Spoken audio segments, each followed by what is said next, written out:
Hey, what's up? It's Common, guys, and today I'm gonna recap for you Raw, especially that's the go home show for the King and Queen of the Ring that's going to be hosted this weekend in Saudi Arabia. So here we go. Now we're gonna start off the recap with a storyline that I personally am not that invested in, and I don't think it's that great. It's Chad Gable, Bronson Reed, and Sami Zayn. Bronson Reed kind of feels like the odd man out because Chad Gable and Sami Zayn have that beef when Chad Gable attacked him in front of his wife, Sami Zayn's wife, to be more precise. Now, throughout the weeks, it's been basically Chad Gable kind of derailing and being a menace to Sami Zayn and being a menace to the Alpha Academy, trying to convert them to the dark side. Chad Gable eventually does get one member to convert to the dark side, but it's not as big as you think. You see, with Chad Gable constantly slapping Otis finally snaps and helps Chad Gable get a victory over Sami Zayn in the opening match of Raw. But Otis actually apologizes later on the show for attacking Sami Zayn, which Sami Zayn ultimately forgives him and says you have to kind of lead Chad Gable. Now, Chad Gable basically took the apology that Otis gave to Sami Zayn as some psychological game that Otis was playing with Sami Zayn, trying to psych him out, and he's taking Otis with him to Saudi Arabia to help him win that title. Ultimately, you know Otis is not going to turn heel. He actually does feel remorse for hitting Sami Zayn, and I pretty much think that Sami Zayn is going to retain the title belt. I don't think they will transition him out at Saudi Arabia. Now we got to transition to the Judgment Day because quite a few things are happening within the group. So let's start with the breakdown of Carlito. Carlito wants to be a member of the Judgment Day. He did help Finn Balor and JD McDonough get that title shot for this week's Raw. But ultimately, Damian Priest still doesn't believe that Carlito has become a member, and he still got to earn his stripes to join that membership. But Carlito has been on the attack with LWO, so I think he's looking for protection. And ultimately, Dominic Mysterio is looking to have Carlito join, so that's something that's going on behind the scenes. Now, as to the actual match between Finn Balor and Awesome Truth with JD McDonough as his partner, well, right before the match, Finn Balor kind of tells Damian Priest that he wishes that Damian was out there with him, kind of suggesting that I think Finn is getting a little fed up with JD. Of course, like any Judgment Day match, Carlito, JD, Finn Balor, Dominic Mysterio are all messing around with Awesome Truth, trying to get that victory. But earlier in the show, R-Truth had enlisted help from Andre the Giant. Yes, you heard me, Andre the Giant.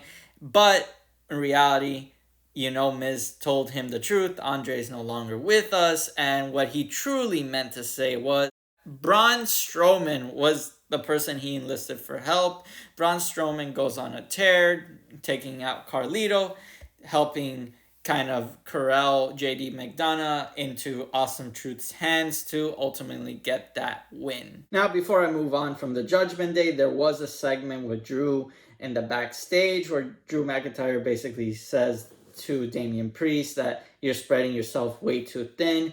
You're dealing with the Judgment Day drama. You're dealing with the LWO drama. You're dealing with my drama. And I got you where I want you because ultimately you did accept to have me get that title shot match. So it's all collapsing around the Judgment Day. It doesn't look too good. Now, there was a match to decide the Queen's Raw finalists for the championship, and it was Io Sky versus Valkyria. I absolutely loved this match. Valkyria dominated. Io Sky, again, proves why she's such a good wrestler, but ultimately, it's Valkyria that gets that victory. But going backstage, Valkyria, remember, she is allied with Becky Lynch, and there's a little bit of heat with Liv Morgan. Backstage, Liv Morgan is waiting for Valkyria to kind of reciprocate what she endured last week, which was a sucker punch Liv Morgan delivers a sucker punch to Valkyria, dropping her to the floor. Now it's promo time for Becky Lynch and Liv Morgan. Becky starts the promo, but Liv Morgan interrupts. Really, what this promo does is sets up two things. Number one, what is Becky Lynch's goal? Becky Lynch wants to be the trailblazer of WWE and ultimately wants to leave the place better. Becky kind of highlights to Liv that all this time that you've been in WWE, for the 10 years that you've been here, you've had no goal, you've had no dreams, and it's only until now that you actually got one, and my dreams have always been what they are, to be that trailblazer, to be that person, to be kind of like the woman that's going to change WWE.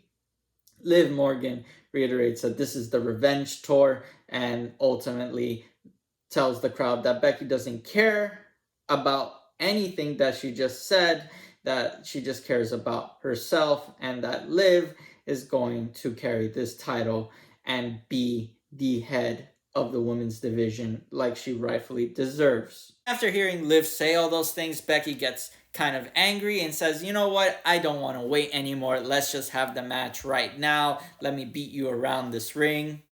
Like Liv Morgan's reaction, because she starts to walk up to the ring like she's about to fight Becky, but she's like, you know what, I'm a strategist.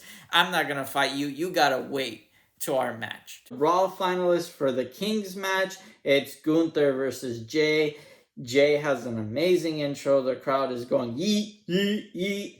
And Gunther just shows up and just starts to wreak havoc on Jey, basically kind of hurting his arm. Jey only has one arm to fight on, but it's a struggle between both men.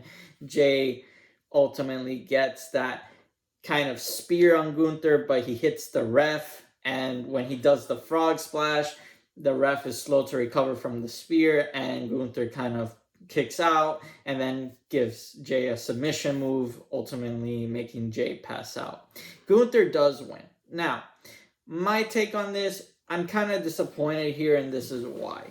Jey is so over with the crowd. The crowd really likes Jey, and I was kind of shocked that, listen, every time that Jey has an opportunity to kind of capitalize and move forward, it's always some wacky finish or some distraction or something that costs Jey the match, even though, honestly, we should be promoting Jey into the main event scene. We should have him win these matches and kind of become a face of Raw.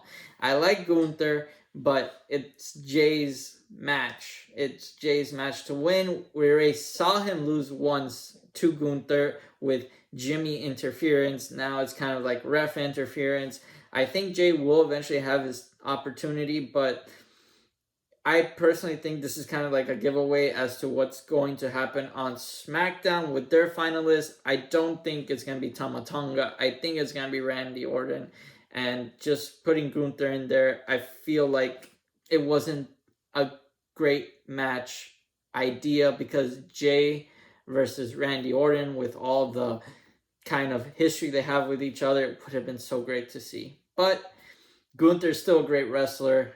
I'm going to pretty much appreciate the match if it's Randy Orton versus Gunther, because both men are really good at wrestling.